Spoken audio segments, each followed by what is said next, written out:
দলনেত্রীকে যে রাজ্য সরকারের তরফ থেকে এই পুরো ভিডিও ফুটেজ যেটা জনসমক্ষে এসছে সুপ্রিম কোর্টের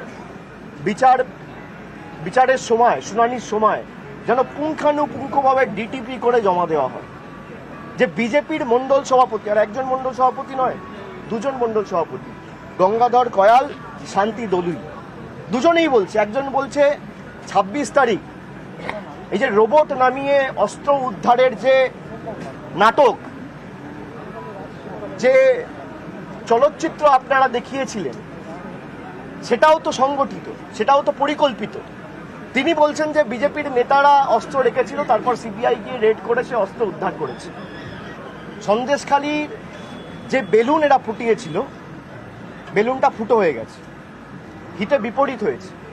এরা বাংলাকে অন্যান্য রাজ্যের সাথে তুলনা করে। আজকে বাংলার মানুষ রুখে দাঁড়িয়েছে এবং আমি সন্দেশখালীর মায়েদের, বোনেদের, দিদিদের আমি নতমস্তকে করজোড়ে আমি প্রণাম জানাই, স্যালুট জানাই যে তারা একে একে সামনে বেরিয়ে এসে বিজেপির প্রকৃত স্বরূপটা মানুষের সামনে তুলে ধরছে। এবং সংবাদ মাধ্যমের আপনারাও তো গেল রাত তুলেছিলেন সন্দেশখালী নিয়ে। আজকে আপনারা কদিন ধরে টকশো করেছেন, সন্ধ্যেবেলায় আলোচনা সভা করেছেন। তৃণমূলের জন্য করতে হবে না, বাংলার জন্য করুন। আরে আমাদের বিরুদ্ধে অভিযোগ, আপনি তৃণমূলকে ছোট করতে গিয়ে বাংলাকে ছোট করছেন কেন? আপনি মমতা বন্দ্যোপাধ্যায়, অভিষেক বন্দ্যোপাধ্যায়কে আক্রমণ করতে গিয়ে বাংলার 10 কোটি মানুষের অপমান করছেন কেন? আপনার ইডি, সিবিআই, আপনাদের রাগ তো, আক্রোশ তো আমাদের উপর।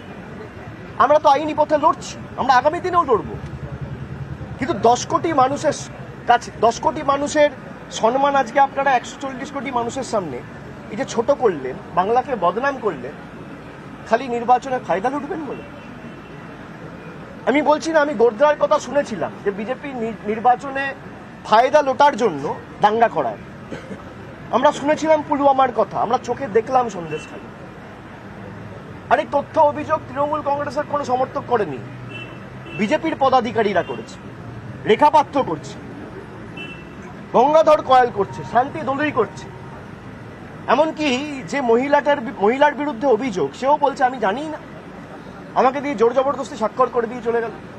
আমরা প্রধানমন্ত্রীকে বলেছিলাম শ্বেতপত্র প্রকাশ করুন, উনি সাদা কাগজ প্রকাশ করেছেন ঠিকই, কিন্তু সাদা কাগজ প্রকাশ করে মহিলাদের কাছে গিয়ে সেই সাদা কাগজে স্বাক্ষর করিয়ে ভুয়ো কমপ্লেন দিয়ে বাংলাকে কালিমালিপ্ত, কলঙ্কিত করার যে প্রচেষ্টা, সেটা আজকে মানুষের কাছে পরিষ্কার। এবং আমি বিশ্বাস করি এর জবাব মানুষ ভোট বাক্সে দেবে। মানুষ আর যাই হোক, আপনি তৃণমূলের প্রতি যা বলার বলুন, কিন্তু বাংলার প্রতি অন্যায় সহ্য করবে না।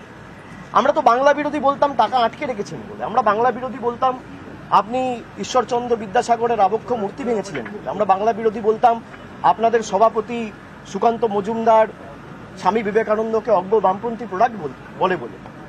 আমরা বাংলা বিরোধী বলেছি আপনারা আবাসের টাকা আটকে রেখেছেন বলে, গরিব মানুষের 100 দিনের টাকা আটকে রেখেছেন বলে। আজকে মানুষ বুঝতে পারছে যে এদেরকে বাংলা বিরোধীর তকমা এই কারণে দেওয়া হয়েছে, এই কারণে আমরা বাংলা বিরোধী বলছি। তার কারণ খালি নিজেদের স্বার্থ চরিতার্থ করতে 20, 22টা, 25টা ভোটের জন্য 1%, 2% ভোট কি করে বাড়ানো যায়, 2টো সিটে বাড়তি অ্যাডভান্টেজ কি করে পাওয়া যায়, বিচার ব্যবস্থার একাংশ, সংবাদ মাধ্যমের অধিকাংশ এবং বিজেপি এই যে যোগসাযোগে, নেক্সাসে যেভাবে বাংলাকে ডিফেম করা হয়েছে, বাংলাকে কলঙ্কিত করা হয়েছে, এর জবাব আর কেউ দিক বা না দিক বাংলার 10 কোটি মানুষ দেবে, আমার বিশ্বাস। एनसीडब्ल्यू का दावा है कि जो महिलाएं जो कह रही हैं कि ब्लैंक पेपर पे उनका साइन लिया गया, वैसा कुछ नहीं हुआ। ये एनसीडब्ल्यू का दावा है। आज एनसीडब्ल्यू का दावा है कि जो महिलाएं जो कह रही हैं कि ब्लैंक पेपर पे उनका सिग्नेचर लिया गया, ये गलत है। तो एनसीडब्ल्यू कुछ कह रहा है और जो महिला जिन्होंने जाके कंप्लेन दिया था वो कुछ कह रहे हैं। आप अपना विजडम और दिमाग थोड़ा इस्तेमाल करेंगे तो आपको पता चल जाएगा कौन सही है कौन गलत है। इसका मतलब तो एनसीडब्ल्यू यही कह रहा है कि जिनके ऊपर एलिगेशन है वो झूठ है, वो झूठ कह रहे हैं। तो आप किसका सम्मान हानि कर रहे हो? आप किसको छोटा दिखाना चाहते हो? जो एलिगेशन किया है उसको? कल तक तो आप सर में उठा के नाच रहे थे, और अब जब आपके खिलाफ सवाल उठ रहे हैं तो आप कह रहे हो ये झूठ है। भाई एनसीडब्ल्यू का जो चेयरपर्सन है, इनका पॉलिटिकल एफिलिएशन क्या है, स्टैंड है, पूरा देश को पता है। भाई आप आइए ना, कोई तो मना नहीं कर रहे। There should be a comprehensive investigation into all the allegations that has been raised।